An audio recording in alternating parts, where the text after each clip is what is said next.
बिस्मिल्लाहिर्रहमानिर्रहीम। अस्सलामु अलैकुम वरहमतुल्लाहि वबरकातुहू। दोस्तों, जिन दोस्तों ने अभी तक हमारे चैनल को सब्सक्राइब नहीं किया, बराए मेहरबानी वो हमारे चैनल को सब्सक्राइब कर लें और साथ ही बेल आइकन बटन को दबा दें ताकि हमारी लेटेस्ट न्यू से न्यू वीडियोस आप तक पहुंचती रहें, न्यू इन्फॉर्मेशन आप तक पहुंचती रहें। तो दोस्तों, आज आपसे जो बातचीत करने जा रहे हैं वो है पार्किंसन डिज़ीज़। तो पार्किंसन के मतलब मैंने जनाब डॉक्टर तारक महमूद साहब फ्राम रावलपिंडी वालों का लेक्चर सुना था और उसके अंदर से ही ये सारा मवाद मैंने नोट किया था। तो आगे मैं चाह रहा हूँ कि मेरे दोस्त अहबाब जो हैं या जितने भी लोग अल्लाह ना करे इस बीमारी का शिकार हैं तो अपनी अलामात के मुताबिक, अपनी सिम्टम्स के मुताबिक इन मेडिसिन को इस्तेमाल करते हुए ये मेडिसिन इस्तेमाल करें ताकि वो ठीक हो सके। तो दोस्तों, आज मैं आपसे जो बात करने जा रहा हूँ वो है पार्किंसन डिज़ीज़। पार्किंसन क्या है, क्यों होती है, इसकी वजूहात क्या हैं, इस पर बातचीत होगी। नर्वस डिज़ीज़, म्यूराइटस, पार्किंसन डिज़ीज़ मसलन पोरिया, ट्राइमर, टैक्सिया, अनकंट्रोल मूवमेंट एक नर्व प्रॉब्लम है। आपके दिमाग में न्यूरॉन की डीजनरेशन होती है।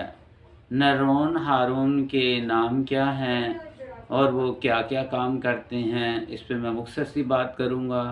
Number 1 dopamine, number 2 serotonin, number 3 इंडाफाइन।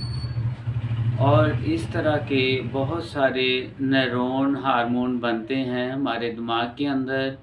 पहली स्टेज में जब कोई चीज़ पकड़ता है तो वो मूवमेंट नहीं होती, जब छोड़ता है तो मूवमेंट ज़्यादा होती है। पार्किंसन डिज़ीज़ में झटके लगते हैं और इसमें मरीज़ को ये होता है कि रफ़ सड़क पर ठीक चल रहा है, सीधी सड़क पर चलना मुश्किल होता है। सारा मसला इसके दिमाग का है। कंट्रोल वो अपने दिमाग पर डालेगा। मैंने अपने आप को संभाल कर चलना है। सप्रेशन गुस्से की वजह से है तो चंद एक मेडिसिन आएंगी जिसमें नक्सवमिका, स्टेफिसोगेरिया, कालूसेंथ और प्लाटिना अलामात के मुताबिक आप इस्तेमाल कर सकते हैं। पोरिया की मेडिसिन में कैमोमिला, बेलाडोना, मैग्नीशिया फास। डेंटेशन पीरियड यानी कि बच्चों के दांत निकालने के ज़माना में अगर पोरिया हो जाए तो वहाँ पे आप चंद मेडिसिन इस्तेमाल करेंगे जिनमें कैमोमिला, बेलाडोना, मैग्नीशिया फास और इसी तरह अगर पेट में बच्चे के कीड़े हैं तो साइना, सेंटोनिनम और क्यूप्रम मेट होगी। इसी तरह बच्चे के पेट में कीड़े हैं तो साइना, सेंटोनिनम और क्यूप्रम मेट मेडिसिन हैं। अगर पोरिया की वजह से ट्राइमर है, हाथ कांपते हैं या जिस्म के और हिस्सा कांपता है तो इसके लिए भी चंद मेडिसिन हैं जिसमें ओपियम, एपोमार्फिनम, क्यूप्रम आर्स मेडिसिन हैं। डिस्टोनिया, मसल्स काम नहीं करते, नर्व काम नहीं करते तो इसमें आप अगेरिकस, सोएगा तो कांपना फड़कना बंद हो जाता है तो अगेरिकस मेडिसिन होगी, वरना ये काम नहीं करेगी। फिर ये मेडिसिन काम करेगी यानी कि अगर सोए में भी हाथ या जिस्म कांपता रहता है तो इसमें जीजिया मेडिसन, कास्टिकम और लेक्सस मेडिसिन्स हैं। ऐसे ही पियानो बजाते हुए कांपना, इसके लिए नेट्रम कार्ब मेडिसिन है। म्यूज़िक से कांपना, अम्ब्रा ग्रेसिया मेडिसिन है। राइट साइड मेडिसिन में सेंगोनेरिया, और ऐसे ही लेफ़्ट साइड में अगर कोई जिस्म कांपता है तो इसके लिए कास्टिकम, कालीफास, जलसीमियम, कलकेरिया कार्ब और काली कार्ब मेडिसिन हैं।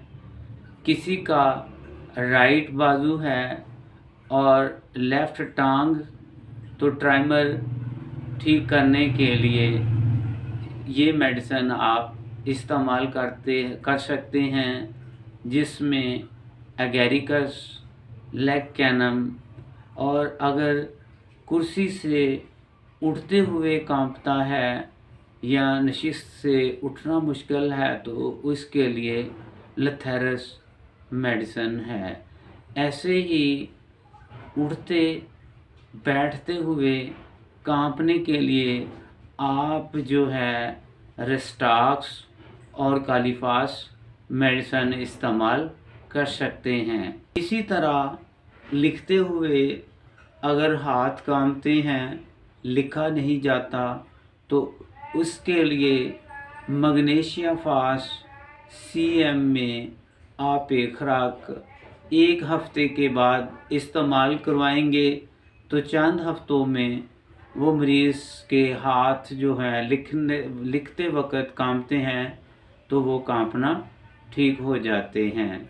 ऐसे ही अगर आपके पास कोई CT स्कैन आता है, इसमें दिमाग में पानी ज़्यादा हो रहा है या कम हो रहा है, तो सबसे पहले आप नेट्रम सल्फ मेडिसिन इस्तेमाल करवाएं और इसके साथ साथ नेट्रम म्योर दें, तो इससे भी मरीज़ ठीक होना शुरू हो जाते हैं। तो दोस्तों, मेरी अल्लाह ताला से दुआ है कि अल्लाह ताला हम तमाम मुसलमानों को शिफाए कामिला अता फरमाए। ओके जी, अल्लाह हाफिज़।